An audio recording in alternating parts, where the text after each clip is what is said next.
Subscribe करें और bell दबाएं ताकि कोई खबर रह न जाए।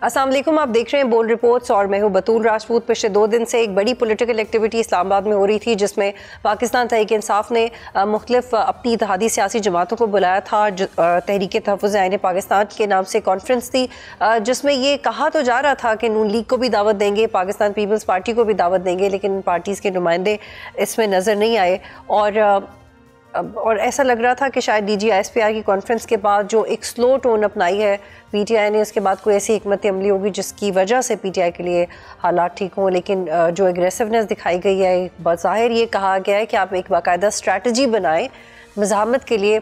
कैसे होंगे आने वाले वक्त में हालात अनफोल्ड। मोहम्मद अली दुरानी साहब मुझे ज्वाइन करें, साबिक वफाकी वज़ीर हैं, सीनियर सियासतदान हैं। फैसल चौधरी ज्वाइन करें, रहनुमा तहरीक इंसाफ हैं। बहुत शुक्रिया आप दोनों का। दुरानी साहब, पहले तो मुझे ये बताएं कि एक तो आपने बहुत रोल प्ले किया हुआ है नेगोशिएशंस में, आप कितने होपफुल हैं कि अब कोई नेगोशिएशंस के चांसेस हैं या नहीं? और अब इमरान खान ने सारी जिम्मेदारियां अचकज़ई साहब को दे दी हैं, लेकिन इसके बावजूद हमें कोई वे आउट नज़र नहीं आता। क्या इमरान खान अपनी लीडरशिप से मायूस हो गए हैं, मुतबादिल तलाश कर रहे हैं लेकिन हिकमत अमली के बगैर? बिस्मिल्लाहिर्रहमानिर्रहीम।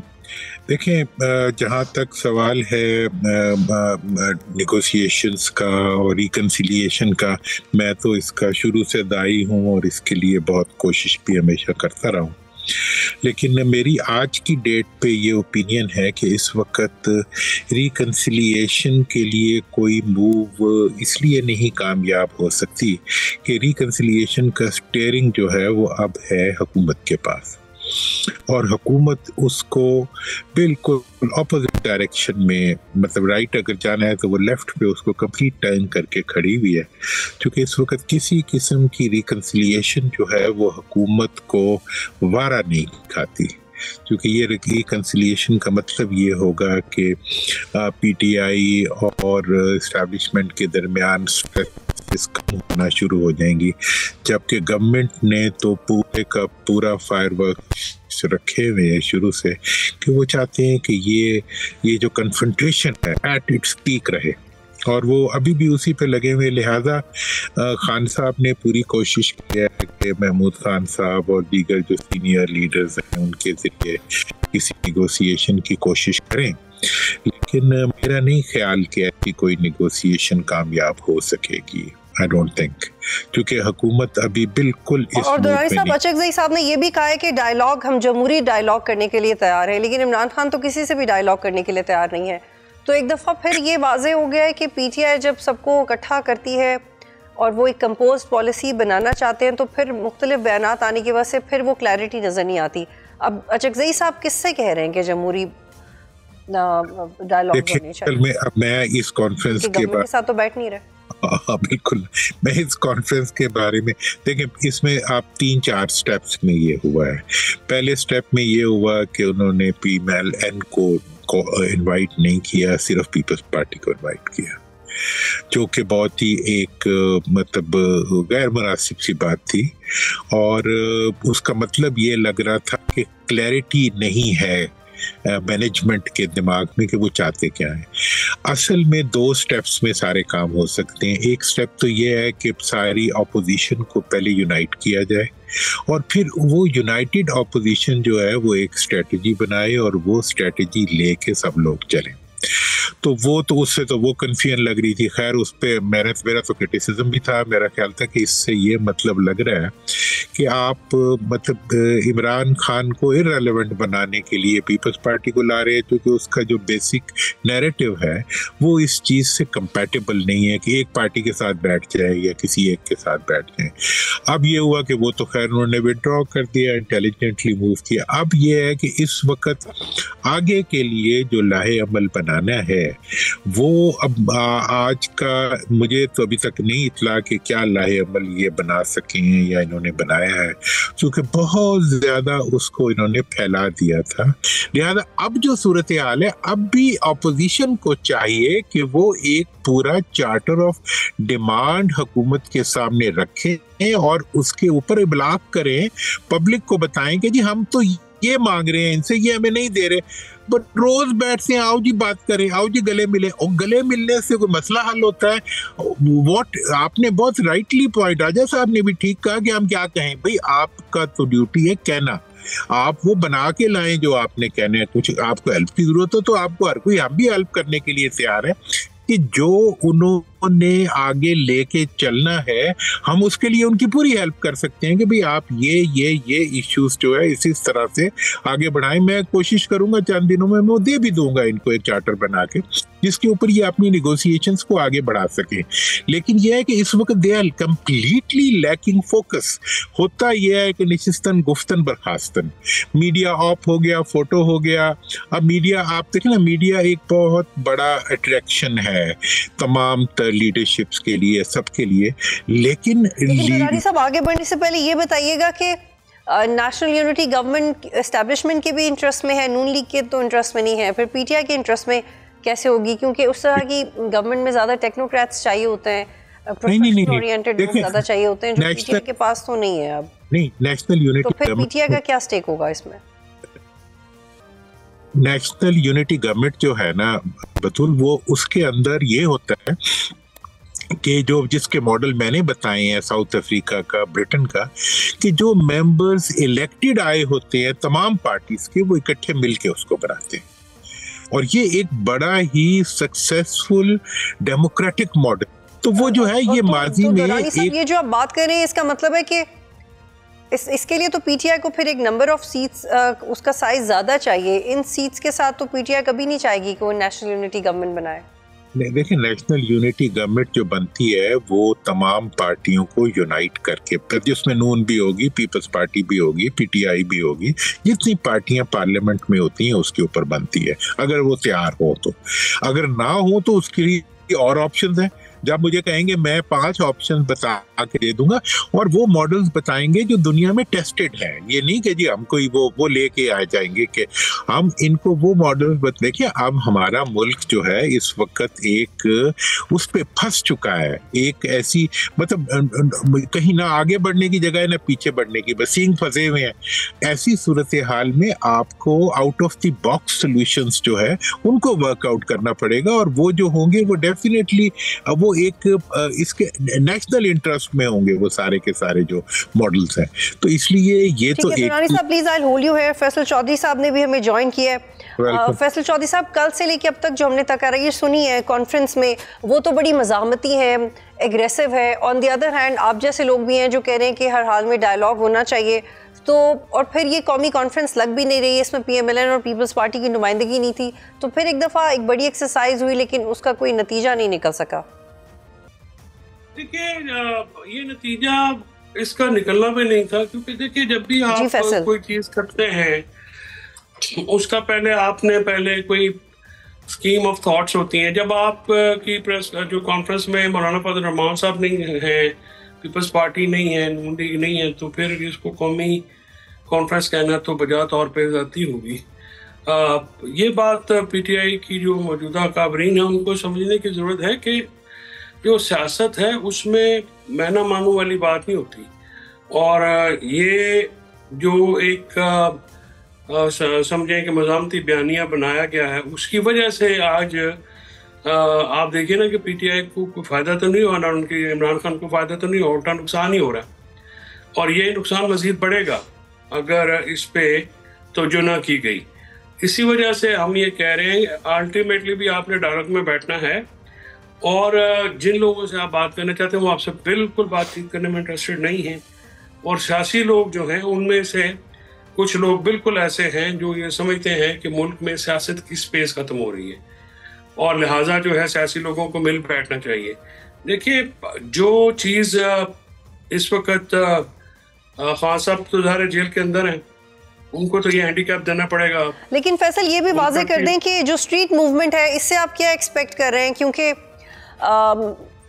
आप ये कह रहे हैं कि मज़ामती बयानिया है, तो मज़ामत में बस आप सड़कों पे वॉक करेंगे, लोगों को इकट्ठा करेंगे, क्योंकि अडयाला में तो अब नहीं आपको वहाँ पे कंफर्टेबली बैठने देते, तो फिर ये किस तरह की मज़ामत होगी? क्योंकि एक एतराज़ ये भी आ रहा है कि इमरान खान को इतनी बड़ी सज़ा सुनाई गई लेकिन PTI के कारकुनान बाहर नहीं निकले, कुछ तो होना चाहिए था, तो वो मज़ामत हमें आवाम की तरफ से नज़र नहीं आई, तो फिर वो पार्टी लीडरशिप कैसे करेगी? देखिए, ये तो $1 मिलियन सवाल है ना कि मज़ामत किस तरह से करेंगे। देखिए ना, 2-3 चीज़ें ही हैं वो अभी तो होती भी नज़र नहीं आती। मज़ामत जो है उसका कोई, जैसे आपने खुद कहा है कि कोई जो सज़ा हुई है, तो लोग जो है अभी तक सियासी तौर पे तो PTI के साथ ही हैं, वोटें वो PTI को देंगे। जब इलेक्शन, अगर फ्री एंड फेयर इलेक्शन होगा तो ये हुकूमत कभी भी नहीं जीत सकती, और ना ही ये चाहे जितनी मर्जी एस्टैब्लिशमेंट की बैकिंग हो, ये कभी भी सियासी तौर पे विन ओवर नहीं कर सकते इमरान खान साहब को। वो बहुत रेलेवेंट हैं, लोग जो है पॉलिटिकली उनको, उनके बयानिए को भी उनके स्टांस को भी एंडोर्स करते हैं। लेकिन जो मज़ामत वाली बात है कि आप आके बाहर जो है पिछले साल की तरह बंदे निकले और ये हो जाए और वो हो जाए, वो मुझे अभी तो होता हुआ नजर नहीं आता। KP से भी अगर आप करेंगे तो उसका लेकिन फैसल चौधरी, क्या ये अब क्लियर हो गया है कि PTI एक बड़ी मज़ामत करेगी और वो बड़ी तहरीक बन जाएगी, और अब आप लोगों का आपस में गठजोड़ है कि यही करना है, एस्टैब्लिशमेंट को भी टफ टाइम देना है, गवर्नमेंट को भी देना है, मुज़ाकरात भी नहीं करने, मेरी बात को देन एंड देयर ये फैसला हो गया है? नहीं, आप मेरी बात को शायद सुन नहीं रही हैं। मैं अब रिपीट कर देता हूँ ताकि मैं शायद समझा नहीं सका आपको। मैं ये कह रहा हूँ कि मुझे मज़ामत होती हुई नजर नहीं आती है। I am not one of those जो कि इस तजवीज़ के या इस की फेवर में है। मुझे जो ग्राउंड रियलिटीज हैं वो इससे दरकिनार नजर आती हैं, इससे लहदा नजर आती हैं, इसके साथ नजर नहीं आती। अगर PTI मज़ामत का बयानिया बनाती भी है तो वो नहीं चल सकेगा। इस वक्त सिचुएशन ऐसी नहीं है। 26 नवंबर 2024 को जब ये 15 बंदे शहीद हुए, उस वक्त मैंने इनको कहा था कि अगर आपने असेंबलियों से निकलना तो तब निकलते। अब अगर आप असेंबलियों से निकलेंगे, कुछ भी करेंगे तो यूजलेस है। देखिए ना, आपने पॉलिटिक्स करनी होती है ग्राउंड रियलिटीज के मुताबिक, आप जो मौके के ऊपर सूरत हाल है उसके मुताबिक। आप अगर आप इस सूरत हाल को हर वक्त जो है ये कहें जी कि हमने ये करना है, हमने वो करना है। आप अडयाला में गए हैं, आपने वहां पे गुफ्तगू की है, उसका क्या नतीजा निकला कि आपकी एक्सेस बंद हो गई है। अब वो एक्सेस ना आप खुलवा सकते हैं, ना अदालतें आपकी बात सुनती हैं, ना इंतजामिया आपकी बात सुनेगी, ना पार्लियामेंट में भी आपकी से है। तो आपने तो सियासत ही करनी है। आप सियासत करके कोई अपने रास्ते खोलेंगे। वो तो ताकतवर लोगों के साथ जिनके साथ आपका झगड़ा है, उनके पास पूरे इख्तियारात हैं। तो ये चीज़ कोई रॉकेट साइंस तो है नहीं। अब कितनी दफ़ा समझाएं उनको, कितनी दफ़ा बताएं कि देखें आप जिस रास्ते पे जा रहे हैं, आगे खाई है, आगे कुआं है, आगे आग लगी हुई है। आपको सियासत करनी पड़ेगी इससे बचने के लिए। लेकिन अगर कोई नहीं मान रहा है, कोई समझ नहीं रहा, तो हमारा तो फर्ज है बार बार कहना। लेकिन फैसल, क्या ये हो सकता है, आप ये कह रहे हैं कि ग्राउंड रियलिटी के बिल्कुल बरक्स है जो बात, पहले कुछ टेक्निकल इशू की वजह से मैं आपको सुन नहीं पाई थी, लेकिन आप ये कह रहे हैं कि ग्राउंड रियलिटी इसके बिल्कुल बरक्स है और नहीं ये मज़ामत उस तरह से आगे बढ़ पाएगी जैसे हो रहा है। तो क्या आप शाह महमूद कुरैशी कोई रोल प्ले कर सकते हैं? वो 9 मई से के केसेस से बरी भी हुए हैं, उससे आपको कुछ होप है कि वो चीज़ों को आगे बढ़ा सकते हैं?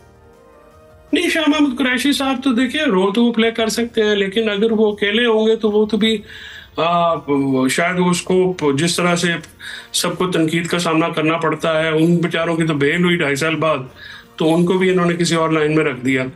तो गुजारिश ये है कि ये शाह महमूद कुरैशी साहब को या तो थिक स्किन डेवलप करनी पड़ेगी, यानी ये जो सोशल मीडिया पे तनकीद होती है या जो इधर उधर की तनकीद होती है उससे वो बिल्कुल परवाह ना करें और अपना काम करें। यस, महमूद साहब समेत जो कोट लखपत के लोग हैं वो रोल अदा कर सकते हैं, और इसलिए बार बार हम कह रहे हैं कि अगर आपने अडयाला को रिलीफ नहीं देना तो कोट लखपत वालों को दे दें, ताकि कोई टेम्परेचर तो नीचे हो, आप बैठ के बात तो कर सकें। हम तो फैसिलिटेट करने की कोशिश कर रहे हैं कि मुल्क में सियासत होती रहे।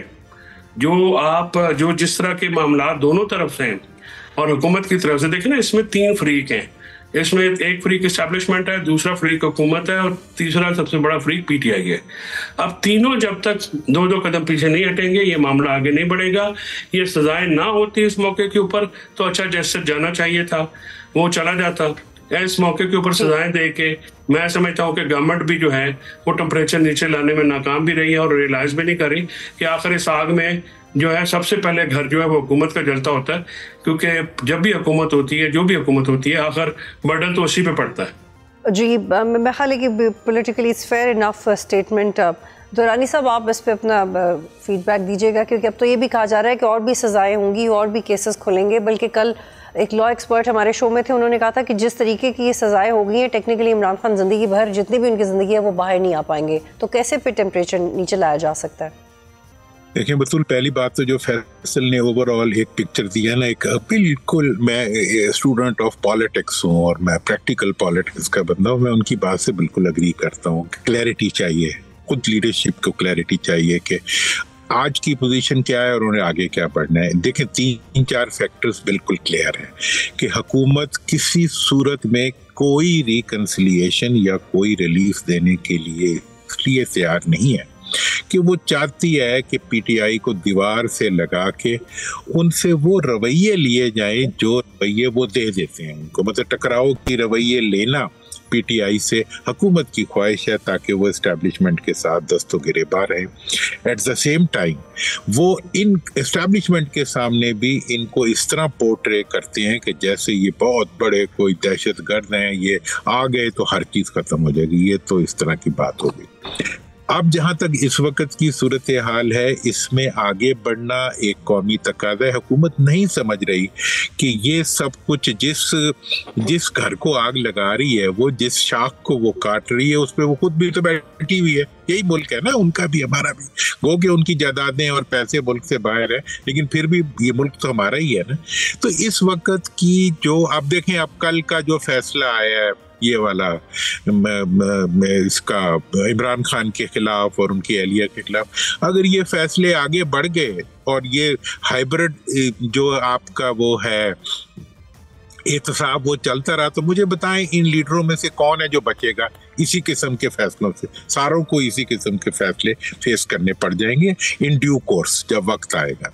लिहाजा लेकिन हुकूमत इस वक्त चूंकि नहीं समझ रही, इस वक्त मैं ये सजेस्ट करता हूँ कि इस वक्त पीटीआई को और अपोजिशन की पार्टियों को एक एजेंडा फॉर रिकंसिलिएशन बना के अपनी तरफ से फ्लोट कर देना चाहिए।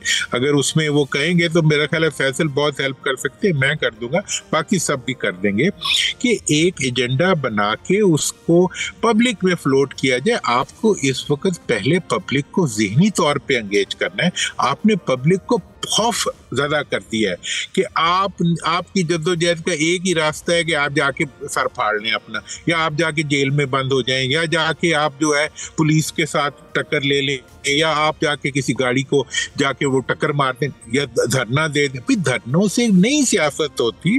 लेकिन दुरानी साहब, फिर बहस तो वहीं पे आके ख़त्म हो जाती है ना। जब भी हम इस बारे में बात करते हैं कि 9 मई पे माफ़ी मांगे या माइनस इमरान खान, पीटीआई कबूल है, फिर 9 मई पे फ्लेक्सिबिलिटी दिखाए पीटीआई, कुछ ऐसा कहे जिससे इदारे को भी कॉन्फिडेंस आए, क्योंकि इदारा तो बराह रास्त बात करता है पीटीआई। देखिए 9 में कुछ नहीं है, ठीक है ना जी, जो कुछ भी है वो एक अदालती प्रोसेस है, उसको चलने दें। उसको पीटीआई के लिए वो इशू नहीं होना चाहिए, वो अदालत का इशू है, अदालत जो फैसले करती है कर दे। देखिए ना, जहाँ इतने फैसले आए और 4 फैसले आ जाए तो क्या तूफान हो जाएगा। लेकिन बात यह है कि जिन पे फैसले नहीं आ रहे वो भी तो कुछ करें ना। ये जो मैंने कल भी ये बात कही है कि इस वक्त जितने लोग हुकूमत में हैं उनमें से कौन है जिसने इस किस्म के मुकदमे नहीं भुगते हुए, कौन है जो जेल में नहीं रहा हुआ, कौन है जिसके ऊपर इससे बड़े बड़े एलिगेशंस नहीं लगे हुए। मैंने आपको पीएनए की मिसाल दी है, जो 3 लोग साथ सामने बैठे हुए थे भुट्टो साहब के, वो सारे के सारे दहशतगर्दी के मुकदमों में अंदर से और फिर बाहर आए। इस वक्त जो हुक्मरान है उनमें से कौन है जो जेल में नहीं रहा हुआ, जिन्हें जेल में नहीं डाला गया। इसी तरह आज के जेली जो होते हैं वो कल के हुक्मरान होते हैं। और दुरानी साहब, मैं फैसल को यहाँ पे इन्वॉल्व करती हूँ। फैसल, तोशाखाना 2 केस का जो फैसला आया, 17 साल की सज़ा हुई, उस केस में भी अपीलें आगे नहीं बढ़ पाई थी। GHQ केस का भी फैसला आगे आ सकता है। जुडिशरी की तरफ से तो मसाइल हैं भी, लेकिन ये भी एक फैक्ट है कि जो आपकी अपनी लॉयर्स की टीम है उसकी भी कारकर्दगी के सवाल उठते हैं। तो फिर क्या करना चाहिए? मेरा ख्याल में लॉयर्स की टीम क्या करेगी? लॉयर्स जो कर सकते हैं वो करते हैं। देखिए, कोई कानूनी मुकदमा तो है कोई नहीं, ये तो सियासी मुकदमे है ना जी, तो सियासी सजाएं हैं। देखिए, ये जो सजाएं हो रही हैं खान साहब को या दूसरों को, मेरे नज़र में ये कोई इतना बड़ा फैक्टर नहीं है जिसको आप लेके कहेंगे जी ये ऐसा हो गया वैसा हो गया। ये ऐसे ही होना था, कोई और चीज़ एक्सपेक्ट हो आप कर नहीं सकते। हुकूमत से। 9 मई में आप एक तरफ सजाएं दे रहे हैं, दूसरी तरफ कह रहे हैं कि आप माफ़ी मांगे, तो या तो सजा ना दें तो फिर आप माफ़ी का कहें। जब आपने सजाएं दे ली तो फिर माफ़ी का तो जवाब बचता नहीं है ना जी। और 9 मई को पोलिटिसाइज इसलिए किया गया बतूल के उसमें जो तो सामने नजर आने वाले हैं आप उनको उठाएं या आइडेंटिफाई करके उनको सजाएं दें। जो बंदा पीटीआई का हजारों लोग जिनका ना कोई लेना ना कोई देना, हमारा उससे कोई ताल्लुक नहीं था, कोई वास्ता नहीं था, ना हमारे वहमो गुमान में था, ठीक है, मेरे भाई को 7 महीने जो है जेल में रखा गया।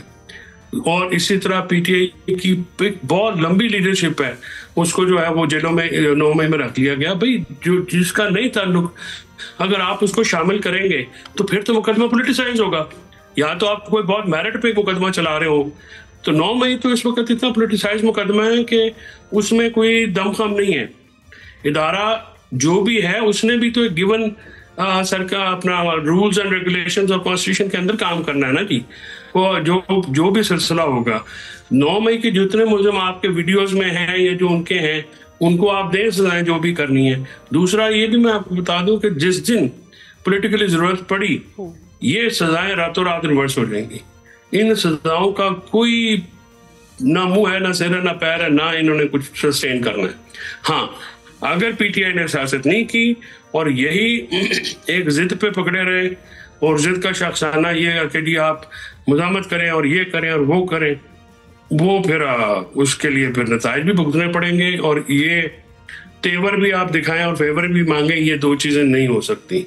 ये मैं बड़े दिनों से कह रहा हूँ कि आपको एक चीज़ अपनी डिसाइड करके क्लैरिटी के साथ आपने देखे ना, जो कोट लखपत के हमारे रहनुमा कैद हैं उनका जो खत है उसका अनवान क्या है, ना मुफाहमत ना मज़ामत, सिर्फ सियासत। तो कितना अच्छा अनवान है। और फिर उन्होंने पूरा एक पहले भी उन्होंने लेटर लिखा, आज भी लेटर लिखा, तो आखिर उनकी भी तो कोई सही है ना। वो भी तो बेचारे पीटीआई के और इमरान खान साहब का साथ देने पे सजाएं भुगत रहे हैं और उनका कोई झगड़ा तो नहीं है बनने का किसी के साथ, किसी की जमीन का झगड़ा तो नहीं है किसी के साथ। तो ये चीज़ें भी तो सोचनी है ना कि 70-75 साल के लोग हैं बेचारे 2.5-3 साल से जिन हालात में वो वहाँ पे रह रहे हैं। सो इट्स वेरी अनफॉर्चुनेट कि उनको कोई मिलता भी नहीं है, जाता भी नहीं है, उनका कोई परेशानी हाल भी नहीं है, ना आम लोगों का, वर्करों का, ना उनका वर्कर भी पिस रहे हैं। आपने आजम स्वाति साहब की पता नहीं गुफ्तगू सुनी है कि नहीं सुनी? बिल्कुल, वो भी सुन लें। चौधरी साहब, being a journalist I actually feel happy. मुझे खुद भी अच्छा लगता है कि जब भी इंतहाई इक़दाम पे कुछ चीज़ें पहुंच जाती हैं तो आप जैसे सियासतदान थोड़ी बर्दाश्त के साथ बात करते हैं, तो ये बहुत ज़रूरी हो गया है। And very well said. बहुत शुक्रिया आप दोनों का प्रोग्राम में ज्वाइन करने के लिए। यहाँ पे एक कंटिन्यू।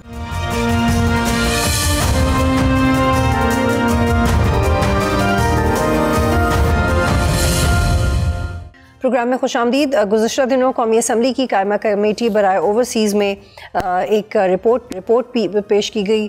DGFI की तरफ से एक ब्रीफिंग दी उन्होंने, जिसके आदाद शुमार बहुत अलार्मिंग थे। उन्होंने बताया कि सऊदी अरब ने तकरीबन 24,000 पाकिस्तानियों को भीख मांगने के ऊपर डिपोर्ट किया है। दुबई ने 6,000 और आज़रबाईजान ने 2,500 पाकिस्तानियों को डिपोर्ट किया। ये बहुत अलार्मिंग फैक्ट्स हैं। इससे पाकिस्तान का इंप्रेशन भी ख़राब होता है, इसीलिए शायद ज़्यादा सख्ती देखी जा रही है। लेकिन बड़ा एक अनक्लियर स्टांस है, इसके ऊपर बात करेंगे। ये भी बताया कि इस साल 24,000 अफराद कंबोडिया गए, जिसमें से 12,000 अफराद वापस ही नहीं आए। और एक और बहुत अलार्मिंग फैक्ट ये कि एक क्लब जिसने जाली फुटबॉल टीम बनाई और उसको जापान भेजा, और जिसमें से एक ऐसा शख्स था जो ठीक से चल भी नहीं सकता था। यानी कि जो ट्रांसपेरेंसी का हाल ये है, इमिग्रेशन लॉज पाकिस्तान में कितने सख्त किए गए हैं, इसका क्या फ़ायदा होगा, क्योंकि कुछ ऐसी वीडियोज़ भी आती हैं सोशल मीडिया पे जिससे लगता है कुछ लोगों के साथ ज़्यादती भी हो रही है। इस पर तफसील से बात करेंगे। मोहम्मद अली डायरेक्टर FI लाहौर है। बहुत शुक्रिया मोहम्मद अली साहब, आप ज्वाइन करें। हमने बहुत वीडियोज़ देखी हैं पिछले कुछ हफ्तों में, जिसमें इंटीरियर मिनिस्टर खुद भी बड़े एक्टिव नज़र आते हैं, उनकी टीम भी लोगों के पासपोर्ट फाड़ने तक की वीडियोस आई हैं। ये नहीं पता कि वो क्या मामला थे, लेकिन बड़ा एग्रेसिवली ये सब हैंडल हो रहा है। किस बेस पे ऑफलोड किया जाता है और क्या क्राइटेरियाज होते हैं basically? Thank you very much. Important topic है और डिस्कशन इस पे होनी चाहिए। सबसे पहले तो कुछ फैक्ट स्ट्रेट करता हूँ। आपकी जो बातें मैं सुन पा रहा था, कुछ चीज़ों को मिक्स किया गया, जैसे कि पासपोर्ट फाड़ने की ऐसी कोई चीज़ें इमिग्रेशन से रिलेटेड नहीं है किसी भी एयरपोर्ट पाकिस्तान में। उसके बाद आपने कुछ फिगर्स दिए, उसके बारे में बताता चलूँ कि तकरीबन इस साल जो है वो 51,000 के करीब जो लोग हैं वो मुख्तलिफ ममालिक से, जिसमें सऊदी अरेबिया भी शामिल है और जिसमें UAE भी शामिल है, अज़रबैजान भी शामिल है, 51,000 के करीब लोग जो हैं डिपोर्ट हुए। और उसमें सिर्फ जो इशू था वो भीख मांगना नहीं था, उसमें जो है ओवरस्टे था, उनकी क्राइम में इन्वॉल्वमेंट थी, या किसी और ऐसी बहुत सारी वजूहात थी कि वहाँ के मुल्कों की इमिग्रेशन पॉलिसी में वीज़ा होने के बावजूद उन लोगों को वहाँ पर उनके मुल्कों में दाखिल नहीं होने दिया गया, तो उनको यहाँ वापस पाकिस्तान भेज दिया गया। इसके साथ साथ आपने बताता चलूं कि हम जिस ऑफ रोडिंग की बात करते हैं या उन लोगों की बात करते हैं जिनको पाकिस्तान से बाहर मुख्तलिफ वजूहात की बिना पर नहीं जाने दिया, उनका भी एक फिगर है। मैं आपके प्रोग्राम के साथ वो भी बताता चलूं कि तकरीबन इसी साल पूरे पाकिस्तान के तमाम एयरपोर्ट से तकरीबन 11 मिलियन के करीब जो लोग हैं वो पाकिस्तान से बाहर उन्होंने ट्रैवल किया, और इसमें से 0.6% तकरीबन जो है स्लाइटली अबव 60,000 61,000 के करीब ऐसे फिगर है जिन लोगों को जहां जाने से बाहर जाने से रोका गया। उसकी बहुत सारी वजूहात हैं, बाज़ टेक्निकल वजूहात हैं कि जिस तरह आजकल भी आप देख रही हैं कि फॉग है, स्मॉग है, इसी तरह इसी साल जनवरी में यही चैलेंज था, फिर कुछ ऐसा एयर स्पेस के इशूज हमें रहे। सो टेक्निकल रीजंस को निकाल के बाकी ऐसे लोग हैं जो कि मुख्तलिफ तरीके से डॉक्यूमेंट्स बना के साउथ ईस्ट एशियन कंट्रीज में या मिडल ईस्ट कंट्रीज में जाने की कोशिश करते हैं कि ताकि वहां से वो डंकी लगाकर या किसी और ऐसे जो उनके मोटिव्स होते हैं या उनको ह्यूमन स्मगलर इस तरह से फंसा लेते हैं कि वो एक लेजिटिमेट पर्पस के तहत बाहर नहीं जाते, जो लिहाजा उन पे एक फिल्टर लगाया जाता है। इसकी बहुत सी वजह जो है वो इस तरह से है कि ये लोग जब किसी भी जगह पकड़े जाते हैं इलीगली, तो फिर पाकिस्तान की लिए एक एम्बैरेसमेंट ना सिर्फ बनती है, साथ साथ ग्रीन पासपोर्ट की जो एक रिस्पेक्ट है उस पर भी कमी आती है।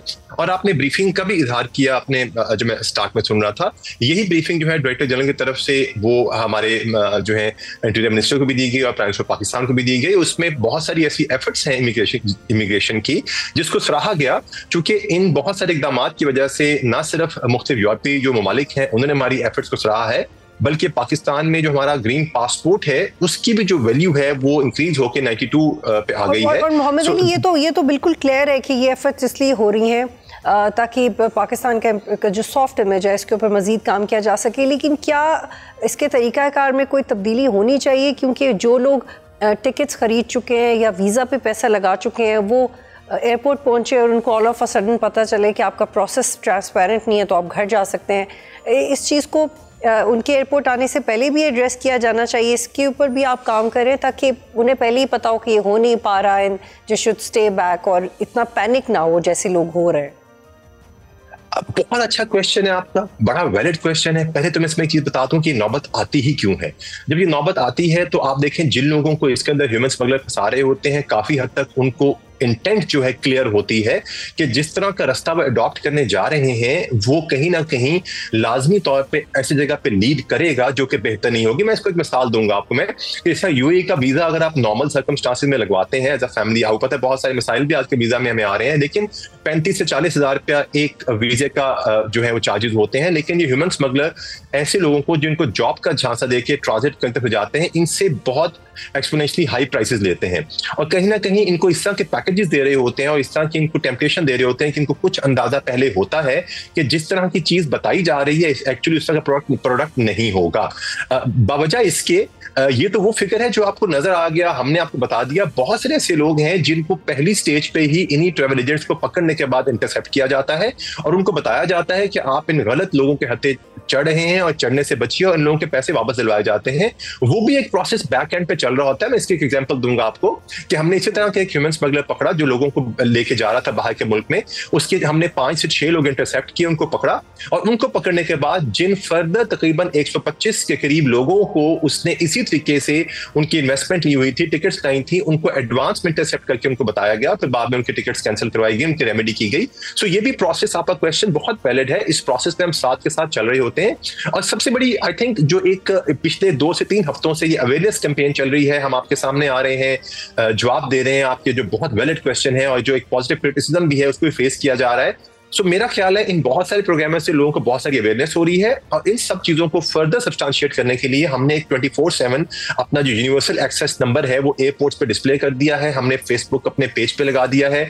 हमने इसके साथ साथ लाहौर में एक इंफॉर्मेशन सेंटर बनाया है जहां पे अब तक तकरीबन पिछले सिर्फ 15 से 20 दिनों के अंदर तकरीबन 1300 के करीब ना सिर्फ कॉल वसूल हो चुकी हैं, बल्कि 500 शायद लोग जो हैं इस रिसेप्शन सेंटर में खुद आए और अपने डॉक्यूमेंट्स चेक करवाए, और उन्होंने बहुत सारी ऐसी मालूमात जिस तरफ आप इजहार कर रही हैं हमसे मांगी और हम उनको एडवांस में दी। सो लिहाजा it's a very logical question, it's a very logical requirement.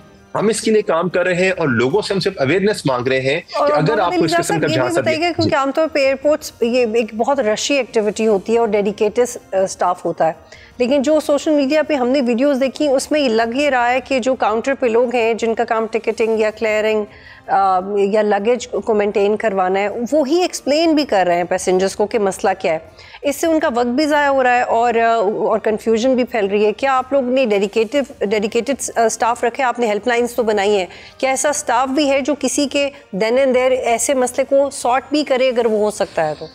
क्योंकि हर जगह तो बिल्कुल ऐसा ही नहीं हो सकते।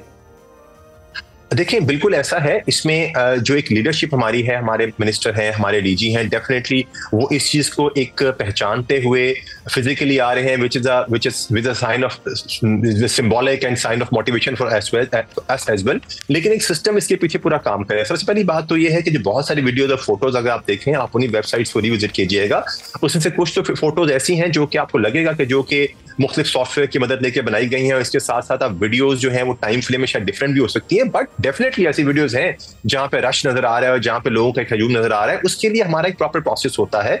जहां तक इमिग्रेशन का ताल्लुक है, अगर हमारे काउंटर ऑपरेटर्स ऑफ इमिग्रेशन के प्रोसेस के साथ लिंक्ड होते हैं तो उनके साथ हमारे गेट ऑफिसर्स और शिफ्ट इंचार्ज वो ऑफिसर्स होते हैं जिनकी डेडिकेटेड ये जॉब है कि अगर वो किसी इस तरह की चीज को देखते हैं तो हमारा काउंटर ऑपरेटर अपना टाइम वेस्ट नहीं करता, वो उनको उनके पास रेफर करके अपना काम रूटीन में चलाता रहता है। एंड देन वो जिस तरफ आप इशारा कर रहे हैं, ये वो लोग हैं जो एक्चुअली ये वाला काम सर अंजाम देते हैं और इन लोगों के साथ डील करते हैं, इन लोगों के साथ इनको ना सिर्फ इनकी क्यूरीज को एड्रेस करते हैं बल्कि कहीं पे एम्बिग्युइटी पाई जाती है। ये भी बताइएगा कि ये भी शिकायत आई है कि एफआईए का अमला ताउन नहीं करता, बल्कि कुछ लोगों से तो रिश्वत की डिमांड भी की गई और पैसे लेके ट्रैवल भी करने दिया गया। ऐसी शिकायत आई है आपके पास?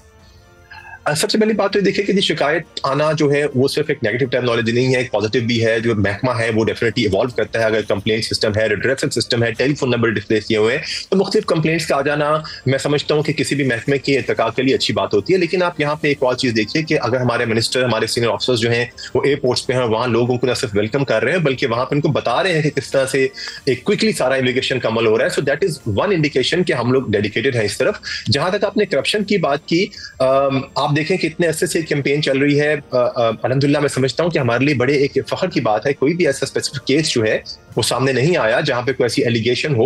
अगर कोई ऐसी एलिगेशन आती है सामने तो हमने यहाँ पे ऐसे केसेस भी ट्रेस किए हैं जिसमें लोगों ने इस सारे पैनिक का फायदा उठाते हुए एफआईए का नाम इस्तेमाल करते हुए लोगों से पैसे लिए और उनको लेके उनको भिजवाने का दावा किया। और उसमें लाजमी बात है, बाज लोग तो अपने डॉक्यूमेंट्स की जेन्युइननेस पे अगर निकल भी जाएंगे तो डेफिनेटली वो लोग जो है पैसे फिर एफआईए के नाम से उनसे ईट लेते हैं। लेकिन इसकी भी बार बार तशहीद की जा रही है और जहां से शिकायत आई है उसमें डिपार्टमेंट ने हमेशा आगे बढ़ के ना सिर्फ अपने लोगों के खिलाफ एक्शन भी किया है बल्कि हमने उनको महकमे से बर्खास्त भी किया और उनके खिलाफ भी हमने लीगल एक्टिविटीज दी। सो जहां पे ऐसी शिकायत आती है केस टू केस बेसिस पे को लिया जाता है। लेकिन जनरली आप और मिनिस्ट्री ऑफ इंफॉर्मेशन आपके साथ कितना इसमें हैंड्स इन ग्लव्स है, क्योंकि इसके बगैर ministry of interior ministry of interior, जी डेफिनेटली ये मिनिस्ट्री ऑफ इंटीरियर के अंडर ही एफआईए आता है और उसमें हमारे मिनिस्ट्री ऑफ इंटीरियर जो है उसको हेड करते हैं। और इसमें मिनिस्ट्री ऑफ इंटीरियर के साथ जो भी हमारे पासपोर्ट के काम हैं, जो बाकी लोग हैं, सब इसमें हैंडल काम करते हैं। इसके साथ एक और इदारा है जो हमारे साथ बहुत ज्यादा इसमें इफेक्टिवली काम करता है, वो ओवरसीज एम्प्लॉयमेंट जो हमारी मिनिस्ट्री है उसका है। उसमें हमारे ओवरसीज एम्प्लॉयमेंट प्रमोटर्स हैं, उसमें हमारा ओवरसीज एम्प्लॉयमेंट का प्रोटेक्टेड सिस्टम है। जो लोगों की जो जॉब्स वो बाहर के मुल्कों में लेते हैं उसको प्रोटेक्टेड की स्टैंप लगती है। सो वो भी हमारे साथ इसमें हैंड्स एंड ग्लव है। सो लिहाजा ये दोनों इदारे मिलके जिनका मेन काम है कि जो लोग जायज तरीके से बाहर जाके नौकरी करना चाहते हैं, बिजनेस करना चाहते हैं, विजिट के लिए, टूरिज्म के लिए, स्टडी के लिए जाना चाहते हैं, वो जाएं और पाकिस्तान में रेमिटेंस भेजें। इसके बरक्स वो लोग जो बाहर जाके किसी किस्म की इलीगल एक्टिविटीज का शिकार होते हैं या ह्यूमन स्मगलर्स के झांसे में फंस के बाहर जाके डंकी लगाते हैं या साउथ ईस्ट एशियन कंट्री में वहाँ पे स्कैमिंग कैंप्स हैं, वहां जाके फंसते हैं और कहीं ना कहीं जब पकड़ जाते हैं तो पाकिस्तान के लिए, मुल्क के लिए एम्बैरेसमेंट बनती है। उनके लिए एक फिल्टर अप्लाई किया जाए ताकि ऐसे लोग किसी भी और मिर्जा साहब ये भी क्लियर कीजिएगा कि ये तो आपने कहा है कि जब कुछ लोग डिपोर्ट हो जाते हैं तो फिर आप उसके खिलाफ क्या कार्रवाई करते हैं, क्योंकि हजारों में लोग हैं, आप उनके पासपोर्ट को ब्लॉक करते हैं, उनकी ट्रैवल लिस्ट में उनको ईसीएल में डालते हैं या मुकदमात बनाते हैं। ये जो लोग आए फॉर एग्जांपल, इनके साथ आपने क्या किया? ये इसके लिए पूरा मैकेनिज्म है। बाज लोग तो जिनको हम जनरल रिपोर्टर्स कहते हैं वो तो मुख्तलिफ ऐसी वजूहात की बिना पे आ जाते हैं, किसी का पासपोर्ट एक्सपायर हो गया या कोई ओवरस्टे हो गया, यानी जिसपे क्रिमिनल लायबिलिटी बाज लोगों पे नहीं होती, उनको तो फिर उस तरह से डील डिफरेंटली किया जाता है जिनके पास खुद एक विक्टिम का स्टेटस होता है। बट वो लोग जो बैगरी के लिए बाहर गए, हमारा ट्रैफिकिंग पर्सन जो एक एक्ट है उसके अंदर प्रॉपर इसकी शेख आ गई है कि जो लोग ऑर्गेनाइज बैगरी के अंदर जाएंगे उनके खिलाफ भी FIR दर्ज होती हैं, जो किसी क्रिमिनल लायबिलिटी के तहत या फॉल्स डॉक्यूमेंट के ट्रैवल करके पकड़े जाते हैं उनके खिलाफ FIR दी जाती है, फिर उनके एजेंट्स को भी अरेस्ट किया जाता है। और इसके साथ साथ जो लोग क्रिमिनल लायबिलिटीज पे आते हैं उनके नाम जो है पासपोर्ट कंट्रोल लिस्ट में उनका पासपोर्ट का उनका नाम डाल दिया जाता है, उनका पासपोर्ट 5 साल के लिए उसको ब्लॉक कर दिया जाता है। तो लिहाजा उनके लिए इटसेल्फ एक बहुत बड़ा नुकसान है और प्यूनिटिव एक्शन के खिलाफ प्रॉपर्ली लिए जाते हैं। बहुत शुक्रिया, आप प्रोग्राम में ज्वाइन करे थे। बहुत है और ऐसे लोगों के खिलाफ रेगुलर बेसिस पे कार्रवाई होनी चाहिए। ऐसा नहीं कि किसी और मुल्क से रिपोर्ट आ गई है तो आपने एक स्पेसिफिक टाइम के लिए कार्रवाई की। आज तक के लिए इतना ही। प्रोग्राम देखने का शुक्रिया। अल्लाह हाफ़िज़।